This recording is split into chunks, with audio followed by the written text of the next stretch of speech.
Our story begins at a school, the same one we previously encountered. We shift our focus to a schoolgirl with shoulder-length brown hair, donned in a brownie-sh school uniform. She contemplates that her brother is likely already in class at this point. Her thoughts are interrupted by a girl who bursts into the classroom, conversing loudly with her friends. She excitedly mentions that she just spotted an attractive guy near the school office, disclosing that he's a recent senior transfer student.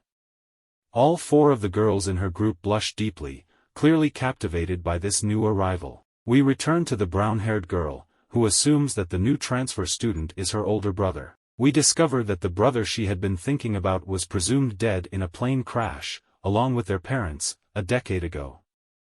Astonishingly, after a long and agonizing 10 years, he has returned to them. The scene reveals an elderly man tenderly holding the face of a young man, who is none other than Ijin, the mercenary we encountered earlier. The young woman and Ijin share an intense gaze, and she quietly questions herself whether this could truly be her long-lost older brother. With a warm, reassuring smile, Ijin seeks to comfort the girl, conveying that he means no harm to her. Amidst someone calling out her name, we come to know that the girl is named Ijin. The loud voice jerks her out of her daydream, back to reality. It appears that the one calling her name is another girl with blonde hair. Frustrated, she points out that she had been calling Ijin's name multiple times to get her attention. The blonde-haired girl insists that Ijin hand over her gym clothes, inquiring if she has indeed remembered to bring them as she had been reminded to do so earlier. In response, Ijin confirms that she did bring her gym clothes but raises a valid concern: if she lends them to her friend, what should she wear during the gym lesson? The blonde-haired girl, clearly agitated, delivers a harsh blow to Ijin's head. She vents her anger, berating Ijin for daring to talk back and making it clear that she couldn't care less about what Ijin will wear, asserting that it's her own problem to solve. The bully issues a menacing threat, warning Ijin that she'll beat her until she cries in front of everyone, just as she has done before. The scene transitions to class 3-2. Ijin stands at the front of the class as the teacher introduces him, explaining that he has spent a considerable amount of time living abroad. The teacher requests the class's assistance in helping Ijin adjust to his new life. The camera pans through the class, revealing a variety of students. Some of them appear happy and welcoming, while others seem annoyed or less enthusiastic about the introduction of the new student. The teacher directs the new student to take a seat in the back, gesturing toward an empty desk. As he walks to his designated spot, he passes by another student wearing an orange jacket. The individual in the orange jacket appears angry and cannot comprehend why everyone is so enamored with Ijin. He believes that Ijin looks rather pathetic in his eyes. Behind him, someone mentions the name of the person in the orange jacket, revealing that his name is Lee Jae-hyung. Lee comprehends the unspoken message from the person behind him and nonchalantly extends his leg to obstruct Ijin's path as he walks by. Ijin comes to an abrupt halt, frozen in place. Ijin and Lee both divert their gaze toward the ground where the new student stands, positioned just a centimeter in front of Lee's feet. As Lee meets Ijin's eyes, he encounters a formidable and intense expression from Ijin that seems to convey a clear message: never do this again. Lee, in response, calls Ijin an asshole and demands that he refrain from glaring at him in such a manner. Ijin recalls the advice and wisdom imparted by the blonde soldiers from his past experiences. Ijin reflects on the guidance given to him by the blonde soldiers, emphasizing the importance of avoiding fights and conflict at all costs during his stay in Korea. With an exasperated sigh, Ijin responds, remarking that he's well aware of this advice. The blonde-haired man, appearing surprised, playfully comments that he didn't know Ijin knew that. In response, Ijin explains that he doesn't comprehend the logic of rushing into a conflict when he lacks adequate information about the situation. He has no intention of recklessly charging forward and meeting the fate of an amateur who moves too hastily. Amidst the banter, Ijin locks eyes with the blonde soldier and delivers a firm statement, asserting that he is a seasoned professional who has endured a decade of life on the battlefield. The blonde lieutenant, now appearing concerned and apprehensive, clarifies that he imparts this advice not out of fear for Ijin but because he worries for Ijin's potential opponents. We return to the present, with Ijin standing before Lee, the person in the orange jacket. Lee confronts Ijin, inquiring why he's glaring at him and suggesting that Ijin may have a death wish. The teacher takes notice of the situation in her classroom and questions Ijin about why he has come to a sudden standstill. Ijin offers an apology and resumes his walk, moving past the jacket-wearing bully without further confrontation. Lee wears a smug expression and taunts Ijin, suggesting that Ijin is fearful and not as impressive as he may seem. As the new student takes his seat, the teacher designates the person sitting next to Ijin, named Park Young-chan, to look after him. The teacher bids farewell to the class and extends her best wishes for the upcoming lessons. After the teacher departs, Park Young-chan introduces himself to our protagonist. Ijin confirms that his name is Ijin. Park then appears anxious and checks behind himself, whispering to Ijin that he must have been taken aback because Lee extended his foot to trip him earlier. Park proceeds to warn Ijin about the two bullies in their class.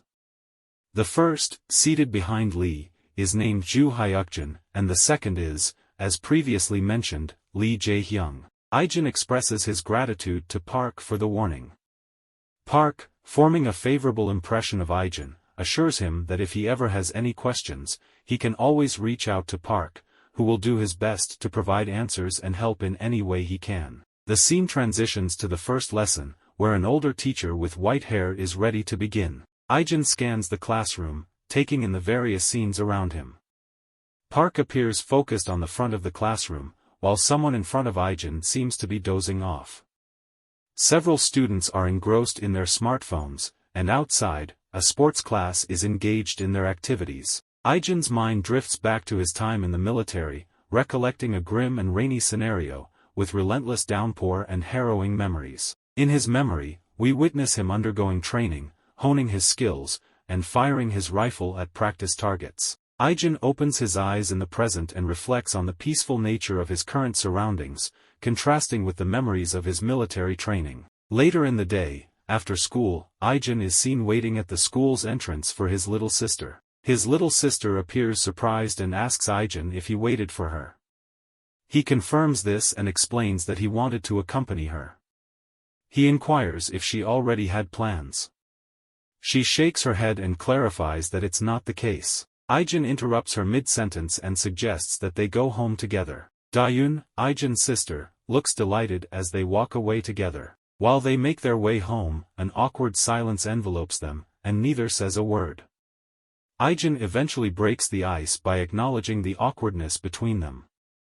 Dayun, however, appears anxious and denies that there is any awkwardness at all. Ijin admits that he shares the same sentiments. He explains that he was just 9 years old at the time of the accident and has few recollections of Dayun or their grandfather. All he can recall is having a little sister and a grandfather.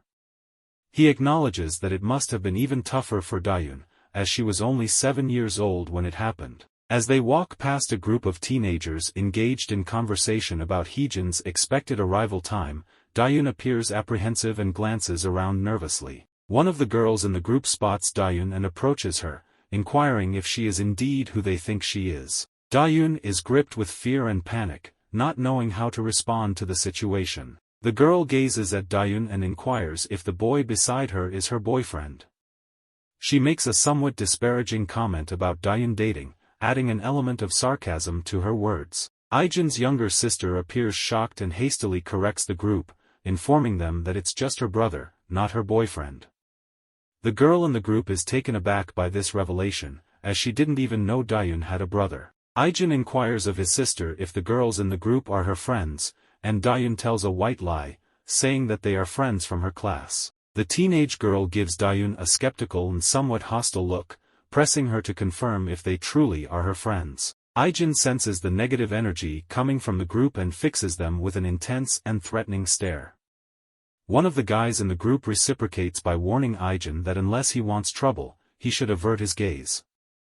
The other guy in the group notices that Ijin is still watching them, intensifying the tension. Ijin continues to observe them and questions if they might be seeking a confrontation. The first guy from the group approaches Ijin and confronts him, asking whether he genuinely wishes to provoke trouble or if he's merely trying to appear tough in front of his little sister. Ijin remains remarkably composed and reflects that, for someone attempting to incite a brawl, his aggressor seems rather defenseless. Ijin observes that his adversary is swiftly closing the distance without concern, leaving himself exposed and vulnerable.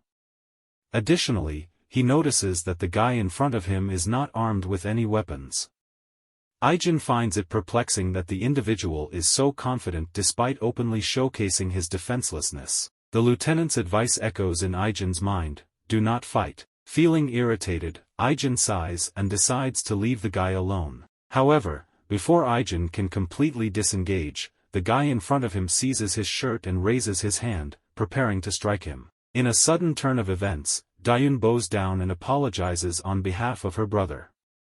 She explains that he's not accustomed to the local culture because he lived abroad for an extended period. The bully becomes incensed and retorts that it doesn't matter at all and questions who cares about such excuses. Ijin gazes at Dayun and notices the fear etched across her face. With a swift motion, Ijin liberates himself from the bully's grip, causing the troublemaker to tumble to the ground in pain. Ijin approaches his little sister and instructs her to remain still for a moment. He then drapes his jacket over her face, blocking her view. The bully charges at Ijin, hurling insults and calling him a derogatory name. With a single, swift, and forceful punch, Ijin incapacitates the bully, causing him to topple backward and land flat on his face. Ijin stands triumphant in front of the bullies, but he can't help but think to himself that he has already broken his promise to the lieutenant on the very first day.